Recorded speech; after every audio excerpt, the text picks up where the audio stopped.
ऊर्जाची अचानक भेट होते ती म्हणजे पार्थ काव्याशी. पार्थ येता क्षणी काव्या त्याची ओळख करून देते की हे पार्थ देशमुख, माय सोलमेट. तेव्हा ऊर्जा हसून त्यांना ग्रीट करते, ओळख करून घेते. काव्या सांगते की बरं का देशमुख, ही दुसरी काव्य आहे, प्रेमाच्या विचारांमध्ये गोंधळलेली. आपल्यासाठी काय योग्य आहे, आपल्याला काय हवं आहे, या विचारांमध्ये गोंधळलेली. तेव्हा पार्थ म्हणतो की यांचंच काय, प्रत्येक माणूस आयुष्याच्या कुठल्या ना कुठल्या वळणावरती कन्फ्यूज होतोच. मी माझंच सांगतो.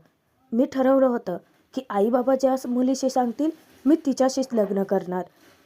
नेमकं तेच करायला गेलो, पण आपल्या आयुष्याच्या प्रवासात आपला साथी कोण असतं हेच आपल्याला माहिती नसतं. अशा वेळी काय करायचं, आपण आपला आतला आवाज ऐकायचा. तेव्हा ऊर्जा कन्फ्यूज होते, आतला आवाज म्हणजे? तेव्हा पार्थ काव्या एकमेकांकडे पाहून हसतात. पार्थ विचारतो की आपण काय करतो, आपण सरळ प्रश्न विचारतो, पण तसं नाही करायचं, उलटा प्रश्न विचारायचा. आता पार्थ हे सगळं इतकं कोड्यात बोलत असतो की ऊर्जाच्या डोक्यावरूनच जातं. आपण आपल्या मनाला जनरली काय प्रश्न विचारतो की आपण या व्यक्तीसोबत आपलं आयुष्य काढू शकतो का, पण प्रश्न उलटा विचारायचा, आपण या व्यक्तीशिवाय आपलं आयुष्य काढू शकतो का. इकडे नंदिनी शौर्यला म्हणते की तू अगदी तुमचा मित्र जीवासारखाच आहे, इतकी मोठी गोष्ट तू तिच्यापासून कशी काय लपवली आहेस. शौर्य, नात्याचा बेस हा ट्रान्सपरंट असतो, पारदर्शकता, आणि शेवटी तो मोडूनच पडतो. जीवासुद्धा त्याला सल्ला देतो की काहीही कर, काहीही कर, पण तिला खरं काय ते एकदाच सांगूनच टाक, मी माझ्या अनुभवातून सांगतोय. इकडे पार्थ ऊर्जाला म्हणतो, आम्ही ठरवलं होतं, पण वेगळ्याच व्यक्तींचे हात आमच्या हातात आले. नशिबाने आमची गाडीच बदलली, त्यामुळे आमचे अचानक को पॅसेंजरसुद्धा बदलले. ऊर्जा आणि नंतरच काव्या म्हणाल्या तसं अगदी आम्हालाही आमच्या प्रश्नांची उत्तरं मिळाली. आपल्यासाठी कोण योग्य आहे, आपल्यासोबत नक्की कोण चालणार आहे, पडताना हात देतं, चालताना साथ देतं. अगदी काव्या म्हणाल्या तसं तू विचार करून बघ की आपण त्या व्यक्तीशिवाय आपलं आयुष्य काढू शकतो का. पार्थ काव्याकडे पाहून बोलतो. तेव्हा काव्या म्हणते की खरंच तुला तुझ्या त्या मित्राबद्दल काही वाटत असेल तर आईपासून ह्या गोष्टी लपवू नकोस, सांगून टाक, आईला सुद्धा आणि त्याला सुद्धा. पण त्या दोघांच्या आधी तू स्वतःच्या मनाला सांग. पार्थ काव्याने अचानक ऊर्जाच्या आयुष्यात येऊन तिला पडलेल्या खूप मोठ्या कोड्याचं उत्तरच तिला मिळवून दिलेलं असतं. त्यामुळे ऊर्जाचं कन्फ्युजनच क्लिअर होतं. तिकडे शौर्यसुद्धा ठरवतो की सांगेन, आता तिला सगळं खरं खरं काय ते सांगेन. तेव्हा नंदिनी म्हणते की झालं तर मग, जर तिचं खरं प्रेम असेल तर ते नक्की हे सगळं स्वीकारेल. तेव्हा आता शौर्य विचारतो की पण काय करू, मी तिच्याशी कसा बोलू, तिचं न बोलणं मला सहनच होत नाही आहे. आता तो इतका गोंधळून गेलेला असतो. तेव्हा जीवा त्याला सल्ला देतो की ए भाई, अरे थोडं चिल, नेहमी तुला हॅप्पी आणि बडबड करताना पाहिलेलं आहे मी, कशाला इतकं टेन्शन घेतोयस. तेव्हा शौर्य म्हणतो की ते ना तुझ्या बोलण्यामुळेच येते मला. इकडे ऊर्जा पार्थ काव्याचे आभार मानते की थँक्यू काव्या, तुझ्यामुळे खरंच मला खूप मदत झाली. म्हणजे असं वाटतच नाही आहे की आपण अनोळखी आहोत, आत्ता 5 मिनिटापूर्वी भेटली आहेस तू मला, पण असं वाटतंय की आपली खूप जुनी मैत्री आहे. तेव्हा काव्या म्हणते की युनिवर्स, माय डिअर युनिवर्स, सगळं तर तेच घडवून आणतं ना. बघ ना, माझं अचानक तुझ्याकडे लक्ष काय दिलं, मला तुझ्याशी बोलावं काय वाटलं, तुला पडलेल्या प्रश्नाचं उत्तर तुला मिळालं, हे सगळं युनिवर्स स्वतः घडवून आणतो. आणि ऊर्जा, खरंच तू खूप गोड मुलगी आहेस अगं. आणि आता माझी चांगली मैत्रीणसुद्धा काय देशमुख. तेव्हा ऊर्जा पार्थचे सुद्धा आभार मानते. पार्थ काव्या ऊर्जाला म्हणतात की चल आपण भेटूया लवकरच. त्यानंतर दोघेही एकमेकींच्या हाती हात देतात आणि दोघेही निरोप घेतात.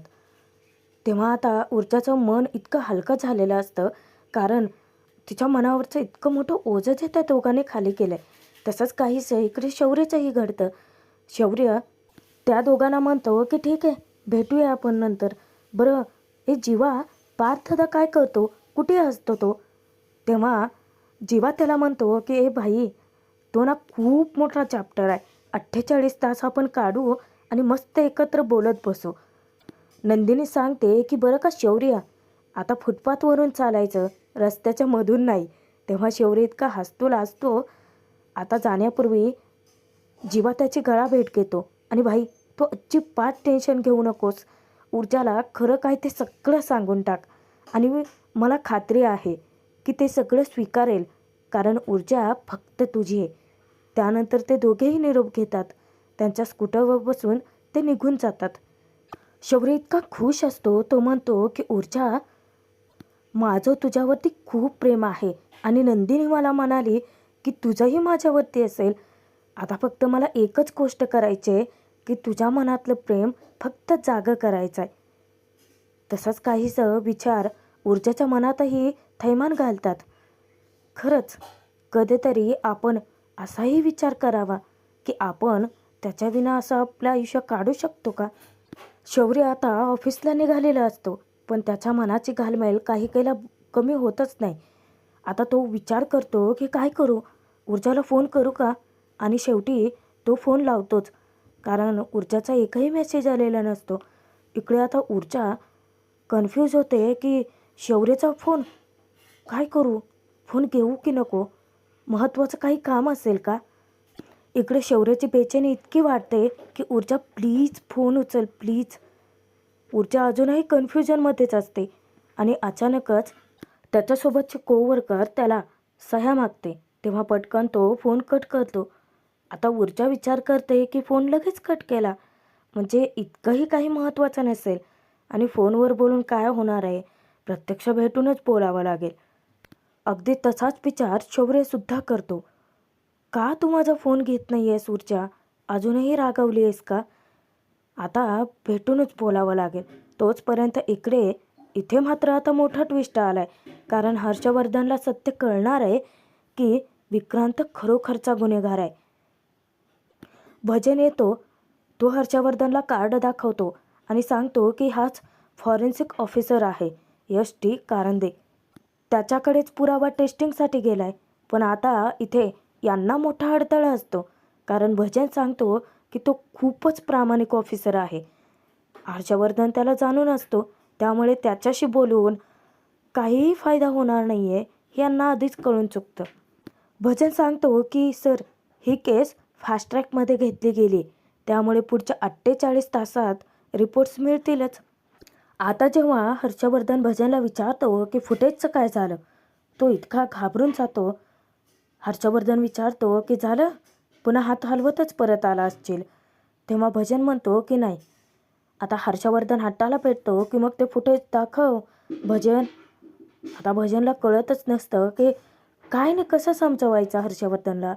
तो म्हणतो की राहू देत ना सर. आता तो त्याच्या अंगावरती खेकसतो की राहू देत काय, कोर्टात केस तू लढणार आहे का मी लढणार आहे? तेव्हा भजन म्हणतो की सर, तुम्हीच लढणार आहात, तुमच्या मुलीचं लग्नही तुम्हीच करणार आहात. तेव्हा हर्षवर्धन म्हणतो की मग दाखव ना फुटेज. भजन शेवटी आता नाईलाजाने ते फुटेज त्याला दाखवतो. जेव्हा भजनच्या फोनमधलं हर्षवर्धन फुटेज चेक करतो, त्यात स्पष्ट दिसत असतं की पद्माच्या मागे 4 मवाले मित्रांसोबत विक्रांतसुद्धा त्याला दिसतो. आता मात्र हर्षवर्धन असा काही हादरून जातो ना, जेव्हा भजन सांगतो की सर, ओरिजिनल फुटेज आहे, क्रिएट केलेलं नाही आहे. तेव्हा धक्क्याने हर्षवर्धन म्हणतो की याचा अर्थ विक्रांत. त्यावर भजन म्हणतो की खरोखरच गुन्हेगार आहे. आता मात्र हर्षवर्धन खूप मोठ्या धक्क्यात असतो, कारण विक्रांतच्या घरच्यांनी किती मोठा खोटारडेपणा केला त्यांच्यासोबत, फसवणूक केली त्यांची. त्यांना अंधारात ठेवलं, सत्य काही समोर येऊच दिलं नाही. फक्त ताफा मारत राहिले आणि गोड बोलून गुंडाळत राहिले. इकडे इन्स्पेक्टर यश डी कारंदे, जो फॉरेन्सिक ऑफिसर आहे, त्याच्याशी बोलत असतो. त्याचं कौतुक करतो की 1 नंबर काम केलं तुम्ही. तुमच्यासारख्यांमुळे तर ही न्यायव्यवस्था टिकून आहे आणि तुमच्याचमुळे आता त्या गरीब मुलीला न्यायसुद्धा मिळणार आहे. इतक्यातच ऊर्जा धावतच आलेली असते पोलीस स्टेशनात. तेव्हा हुळबुट्टे सांगतो की काय वेळेवरती आलात तुम्ही मॅडम. आत्ताच मी त्या फॉरेन्सिक ऑफिसर सोबत बोलत होतो. आपल्याला 48 तासाच्या आत फॉरेन्सिक रिपोर्ट मिळणार आहेत. तेव्हा ऊर्जेचा आनंद गगनात मावेनासा होतो. जेव्हा ही आनंदाची बातमी कळते, ती विचारते की म्हणजे आपण विक्रांतला अरेस्ट करू शकतो. पण हुळपुटाच्या डोक्यात नक्की काय प्लॅनिंग शिजते याचा थांगपत्ताच ऊर्जाला लागत नाही. कारण तो म्हणतो की आपण त्या विक्रांतला अरेस्ट करणार नाही आणि तो खुर्चीत जाऊन बसतो. ऊर्जा धक्क्यात असते. हा असा का वागतोय विचित्र? आता रिपोर्ट तर हातात येत आहेत, मग विक्रांतला अरेस्ट का नाही करायचे? तोपर्यंत शौर्य ऊर्जाला भेटण्यासाठी तिच्या घराकडे येतो चाळीत. पण होतं असं की तिथे कोणी नसतंच. आता तो विचार करतो की तिचं घर बंद आहे. पण शौर्य हट्टाला पेटतो की तो ऊर्जाला भेटल्याशिवाय तिथून जाणारच नाही आहे. आणि मग काय, अचानक त्याला येऊन भेटते ती म्हणजे दळवी काकू. आता त्या दळवी काकूमुळे शौर्याच्या डोक्याचा इतका भुगा होतो ना. ती येऊन विचारते की काय रे, ऊर्जाच्या घराकडे टोकावून का बघतोयस? ती नाही आहे ना घरात. तेव्हा शौर्याला ती सांगते की तुला चाळीतली कोणाचीही माहिती हवी असेल ना तर मला विचारत जा. तेव्हा शौर्य तिला विचारतो की काकू मला सांगा, ऊर्जा जेव्हा घरातून बाहेर पडली तेव्हा ती कशी दिसत होती? दळवी काकू म्हणते छान दिसत होती रे. आता त्याला एक धपाटा लावत ते विचारते की पण तू काय हे सगळं विचारतोयस? शौर्य म्हणतो की ती जाऊ देत ना काकू, सोडा. पण मला सांगा ना, म्हणजे ती हसत होती, रडत होती, उदास होती का, चिडली होती का? तेव्हा काकू सांगते की हसत होते. नाही रे, थोडीशी उदास पण होती. तेव्हा शौर्य म्हणतो की अरे बापरे, थोडीशी रडलेलीही दिसत होती. आता शौर्य घाबरतो, आई शपथ. तेव्हा ती म्हणते की नाही, पण हसत होते. आता ती इतकी कन्फ्यूज करते शौर्याला. शौर्य विचारतो की काकू काय बोलताय तुम्ही? आता दळवी काकू पुन्हा त्याला वचकते. ए, तू जे विचारलं तेच सांगते ना मी. शौर्य पुन्हा विचारतो की बरं मला सांगा काकू, म्हणजे ऊर्जा जाताना असं हळूहळू चालत गेली की बरोबर निघून गेली? तेव्हा पुन्हा ती कन्फ्यूजच करते. ती सांगते की हळूहळू चालत गेली पण पुन्हा बरोबर निघून गेली. आता या दळवी काकूनी शौर्याच्या डोक्याची अशी काही दही केलेली असते ना. तो तिला सल्ला देतो की काकू तुम्ही ना एक काम करा, तुम्ही कोर्टात कधी साक्ष द्यायला जाऊ नका. कारण जज, वकील सगळेच मरतील. तेव्हा दळवी काकू म्हणते की मेल्या, मी कशाला जाऊ कोर्टाची पायरी चढायला? आणि तू विचारत होता म्हणून बोलत होते ना. बरं चल आमच्या घरी चल, तुला चहा कॉफी पोहे सगळं खाऊ घालते. तेव्हा शौर्य म्हणतो की नाही काकू, आत्ता नको, आत्ता मी ऊर्जाची वाट बघतोय. पुन्हा ती स्वतःच्या डोक्यावर मारत विचार करते की मी ना त्या परवीनकडे जाऊन येते. मेली ती माझी घेतलेली भांडी काय परत देतच नाही रे. आता शौर्य जेव्हा वळतो अचानकच थबकतो. कारण त्याच्या पुढ्यात येऊन उभी राहते ती म्हणजे पूर्वा. इकडे ऊर्जा धक्क्याने विचारते की साहेब, अहो पण अरेस्ट का नाही करायचे? आता पुरावा तर आपल्या हातात आहे ना. तेव्हा हुळबुट तिला समजावतो की मॅडम, अहो तुम्ही समजताय तसं जग इतकं साधंही नसतं हो. तुम्ही मला त्या दिवशी सांगून सोडलात ना की तो भजन त्या पाटेकरच्या बंगल्यात गेलं होतं म्हणून ते फुटेज मिळवण्यासाठी. ऊर्जा म्हणते की होय साहेब. हां, ते हर्षवर्धन लय चालाक माणूस आहे, मुरप्पा आहे, एकदम मुरलेला आहे. तुम्ही म्हणलं ना की त्याला सगळं कळतं, ताक भात दही दूध तूप लोणी. आता हुळबुटे हर्षवर्धनपासून सावध राहायला सांगत असतो आणि ऊर्जाच्या डोक्यात काही शिरतच नाही. ती म्हणते की म्हणजे तुम्हाला असं म्हणायचं आहे की तुम्ही तो हर्षवर्धनला घाबरून पुन्हा विक्रांतला सोडून देणार आहात?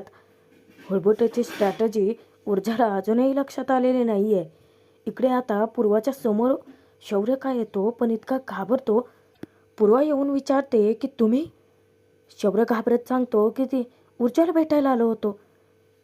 ती म्हणते की ऊर्जा तर नाही आहे. शौर्य सांगतो की ठीक आहे, मग मी जातो. पूर्वा म्हणते की थांबा, भेट झाली नाही आहे का तुमची? शौर्य म्हणतो की नाही. ऊर्जा विचारते की भेट होते ना तुमची? शौर्य सांगतो की नाही, आज नाही झाली, कधी कधीच होते. जेव्हा पूर्वा सांगते की ऊर्जा कोर्टात गेली आहे तेव्हा शौर्य म्हणतो की ठीक आहे, मी तिथेच जाऊन भेटतो. मी गेलो नव्हतो ना कोर्टात, माझं दुसरंच महत्त्वाचं काम होतं. आता तो जाणार अचानक पूर्व विचारते की थांब, ऊर्जाच्या बाबांचे स्कूटर तू दुरुस्त केलेस? तेव्हा शौर्य आता असा काही अडकतो, म्हणजे त्याला तसं वाटतं. इकडे उळबुट्टे ऊर्जाची समजूत घालतो की मॅडम, अहो आपण जर त्याला अरेस्ट केलं तर तो 48 तासाच्या आत सुटेल की. अहो विनयभंगाची केस आहे, ते लोक लई पोहोचलेले आहेत की. तेव्हा ऊर्जाच्या डोक्यात ट्यूब पेटते की हां, म्हणजे विनयभंगाची केस आहे, बलात्काराची नाही. म्हणजे तो लगेचच सुटू शकतो, कारण बेलेबल ऑप्शन आहे ना त्यांच्याकडे. ऊर्जा विचारते की म्हणजे त्या विक्रांतला आपण असंच बाहेर राहू द्यायचं? आपण काय करायचं? तेव्हा हुलबुते म्हणतो की ऐका, माझ्याकडे एक मस्त प्लॅन आहे.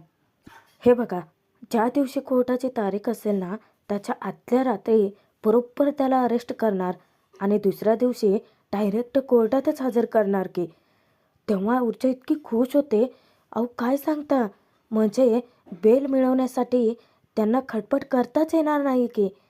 इकडे पूर्वा जेव्हा शौर्यला वेठीस धरते की मी काय विचारते, ही स्कूटर तुम्ही दुरुस्त केले का?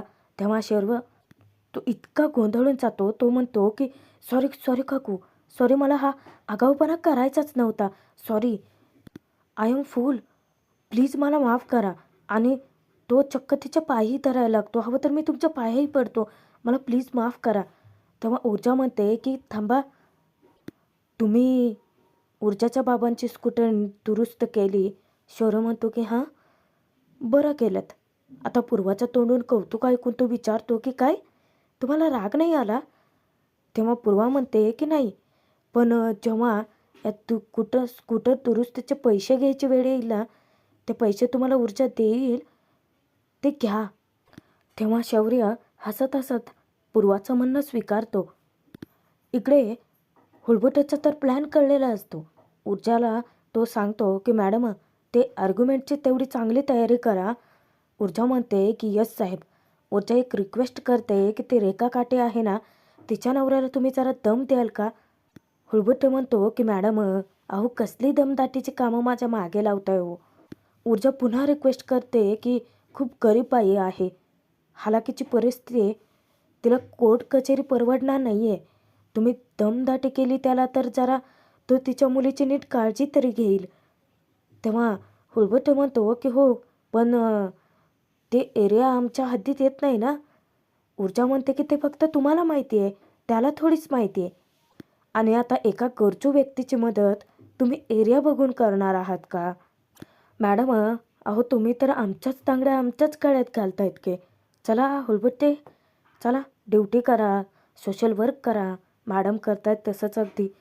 तेव्हा ऊर्जा समजावते की साहेब, अहो गरीब मध्यमवर्गीय माणूस असतो ना, त्याच्या घरी जेव्हा पोलीस येतात ना, तेव्हा तो घाबरतो, त्याला स्वतःचीच लाज वाटते. आणि मग काय, तो बरोबर लाईनीवर येतो. फरक पडत नाही ते विक्रांतसारख्या गुन्हेगार वृत्तीच्या लोकांना. आता हुलबुटे तिचं काम करायला तयारच असतो. ऊर्जा जेव्हा त्या बाईचा पत्ता द्यायला जाणार, तर हुलबुटे सांगतो की माहिती आहे हो, तेवढ्या गोष्टी तरी आम्ही जाणूनच असतो. तेव्हा हुलबुटेचे आभार मानून ऊर्जा घरी जायला निघते. हुलबुटे मनापासून ऊर्जाचं कौतुक करतो की खरंच एवढंसं मेंदू आहे ते मॅडमचं, पण इतक्या सगळ्या लोकांच्या इतक्या सगळ्या गोष्टी मदत करायचं कसं लक्षात राहत असेल. खरंच अफलातून आहे ही ऊर्जा शिंदे. तिकडे पूर्वा शौर्यला सांगते, कोर्टातून ऊर्जा पोलीस स्टेशनमध्ये जाणार होती, कदाचित गेली असेल, येईलच ते इतक्यात, तुम्ही तोपर्यंत घरात बसा. शौर्य विचारतो की आत? पूर्वा सांगते की हो, आत बसा. आणि कुठे? आजचा भाग इथेच संपतोय. पुढील भागात आपण पाहणार आहोत की हुलबुट्टे करून आता एक महत्त्वाचा पुरावा ऊर्जाच्या हाती लागलेला असतो आणि त्याच्यावरती माने नजर ठेवून असतोच.